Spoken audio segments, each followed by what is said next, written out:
광명중학교 3학년 학생 여러분 안녕하세요. 2단원 헌법과 국가기관 중에서 첫 번째 법을 만드는 국회 1. 국회는 어떤 기관일까에 대해서 공부하도록 하겠습니다. 자, 이 단원에서는 입법기관으로서의 국회의 위상과 주요 조직을 설명할 수 있으면 되겠어요. 우리 교과서 32페이지 생각 열기 자료를 보겠습니다.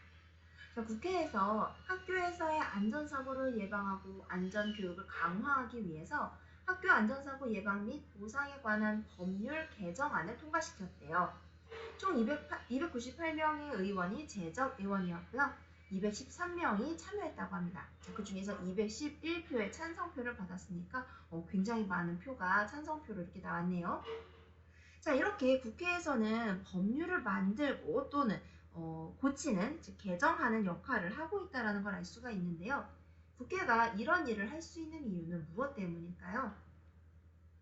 네, 국회는 우리가 직접 선출한 국회의원으로 구성이 되어 있습니다. 그렇기 때문에 국가 운영의 기준이 되는 이런 중요한 법률들을 만들 수 있는 권한을 갖게 되는 거죠.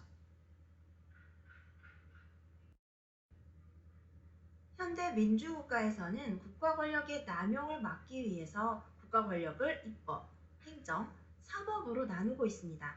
그리고 이를 각각 독립된 국가기관에 부여하고 있는데요. 이것은 권력이 한 곳으로 몰리는 것을 막기 위한 그런 방안이라고 볼 수가 있겠죠. 자, 우리가 이것을 권력 분립주의라고 이야기를 합니다. 자, 이 세 개로 나눈 권한 중에서 법을 만드는 권한을 입법권이라고 이야기를 하는데요. 이 입법권이 바로 의회가 가지고 있는 권한이라는 거죠. 자, 의회에서 이렇게 법을 만들 수 있는 건 아까 살펴봤듯이 국민이 직접 선출한 대표로 구성이 되어 있기 때문입니다. 따라서 의회는 국가 운영의 어떤 중심이 되는 기관으로서 국가의 중요한 의사를 결정하게 되는데요. 이것을 의회주의라고 이야기합니다. 자, 우리가 국회의원을 뽑는 선거를 보통 총선 이렇게 부르거든요. 자, 1945년에 우리나라가 광복한 이후에 1948년 5월 10일에 총선거를 실시해서 우리나라 국회를 구성하게 되었죠. 자, 사람들이 지금 줄을 서서 선거에 참여하는 모습을 볼 수가 있네요.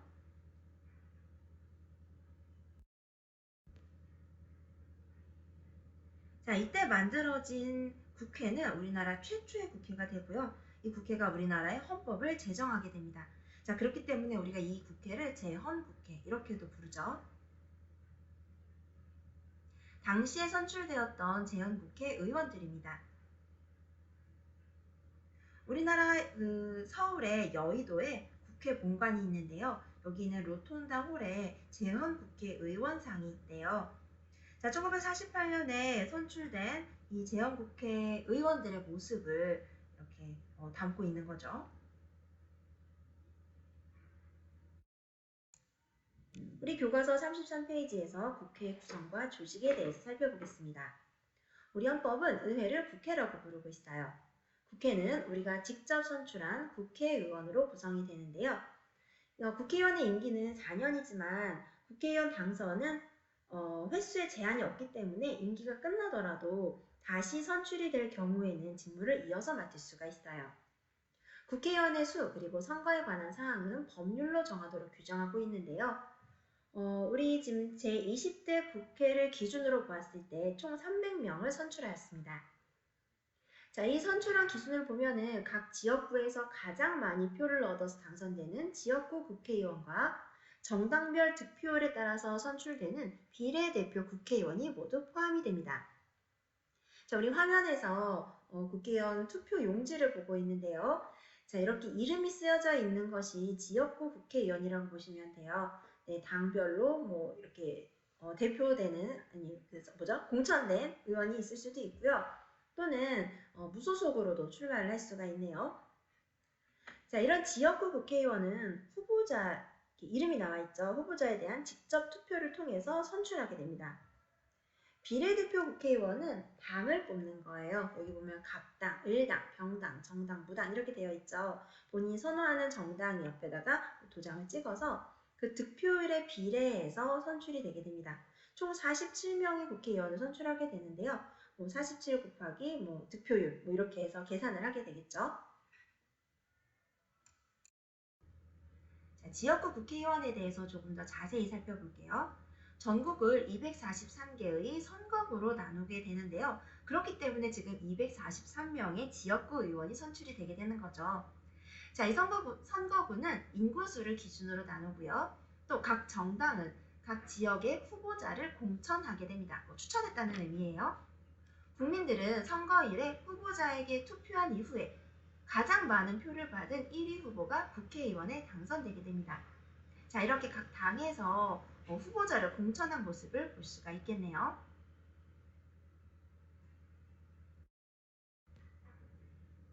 자, 비례대표 의원은 각 정당이 비례대표 명부를 제출하게 되고요. 또 국민들이 선거일에 자신이 지지하는 정당에 투표하게 되고 정당별 득표율에 따라서 국회의원이 선출되는 방법입니다. 우리 앞에서 지역구 의원과 같은 방법으로만 의원을 뽑게 되면은 인기를 가장 많이 얻고 있는 사람만 정당만 의석을 차지하게 되겠죠. 하지만 이렇게 비례대표 국회의원을 선출하게 되면은 소수의 의견을 대표할 수 있는 어떤 소수 정당 또한 국회의원으로 당선이 되기 때문에 좀 더 소수의 의견을 반영하는 그런 법률을 만들 수도 있게 되는 거겠죠.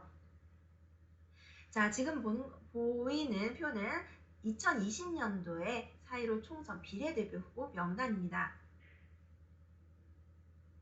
자, 지금 보니까 번호가 쭉 부여가 되어 있죠. 여러 당에서 이렇게 국회의원들을 공천한 모습들을 볼 수가 있고요. 자, 득표율이 나와 있어요. 당시 총선에서 미래한국당은 33.84%, 더불어시민당은 33.35%, 그 외에 다른 정당, 정의당 9.67, 국민의당 6.76 이렇게 여러 가지 득표율을 받게 되었었대요.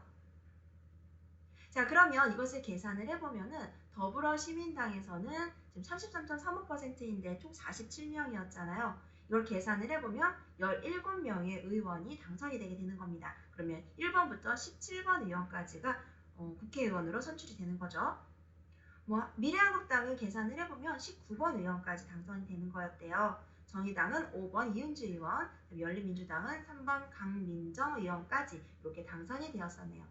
자, 이렇게 되면은 미래한국당은 19번까지니까 19석, 더불어시민당은 17번까지니까 17석, 정의당은 5석, 국민의당은 3석, 열린민주당은 또 3석의 이런 비례대표로 당선되고 그 자리를 차지하게 되는 거죠.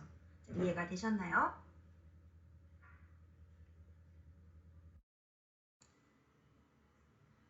자, 253명의 지역구 의원과 47명의 비례대표 의원을 합치면 총 300명이 되죠.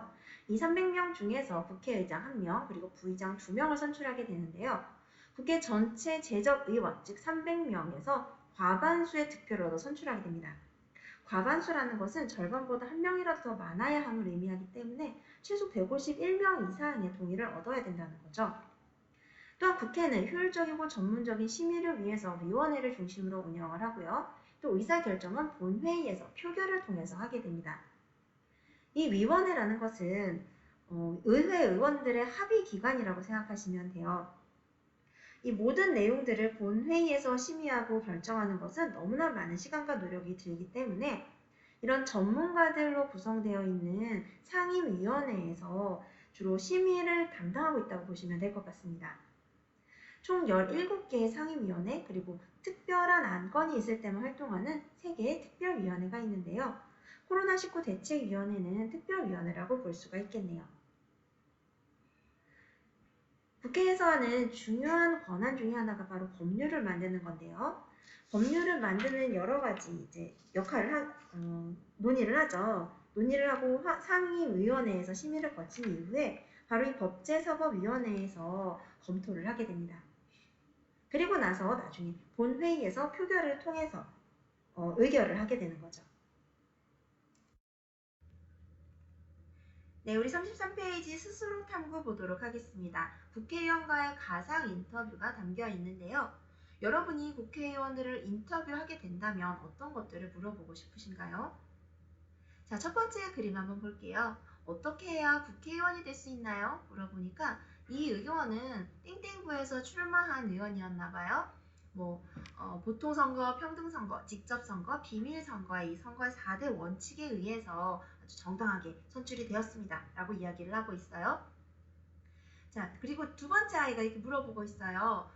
이 의원님은 이 구 주민만을 대표하시나요? 라고 이야기를 하고 있는데, 만약에 지역에서 선출된 국회의원이 자신의 지역구만을 위해서 일한다면 어떤 문제가 발생할 수 있을까요? 네, 아마도 그런 경우에는 전체 국민의 의익과 충돌하게 될 겁니다. 자, 그렇기 때문에 이 국회의원들은 해당 부에서 선출이 되었다 하더라도 전체 국민을 위해서 양심에 따라서 일할 필요가 있겠죠. 자, 세 번째 그림 보니까 위원회에서는 어떤 일을 하고 있나요? 라고 물어보고 있어요. 자, 이 의원은 교육문화체육관광위원회에서 일을 하고 있나 봐요. 아마도 이쪽 교육과 문화체육과 관련된 좀 전문적인 지식을 가지고 있나 봅니다. 자, 이렇게 상임위원회에서 여러 가지 역할을 좀 더 이렇게 심도 있는 심사를 미리 하는 거 우리가 앞에서 배웠던 내용이었어요. 자, 이렇게 본회의 이전에 위원회를 중심으로 심의를 하는 이유 우리 앞에서 살펴보았었죠. 자, 모든 의사결정을 다 본회의에서 하기 위해서는 너무나 시간과 노력이 많이 들 거예요. 이 300명의 의원이 모두 자기의 이야기를 하고 심의를 하게 된다면 굉장히 많은 시간과 노력이 들게 되겠죠. 자, 그렇기 때문에 조금 더 전문성을 가지고 있는 분야에서 좀 더 효율적으로 심의를 하기 위해서 이런 위원회를 구성해서 일을 하고 있다라는 내용 우리 앞에서 살펴보았습니다. 네, 이번 시간에 우리는 국회는 어떤 기관인가에 대해서 공부하였습니다. 여러분 수고 많으셨어요. 다음 시간에 만나요.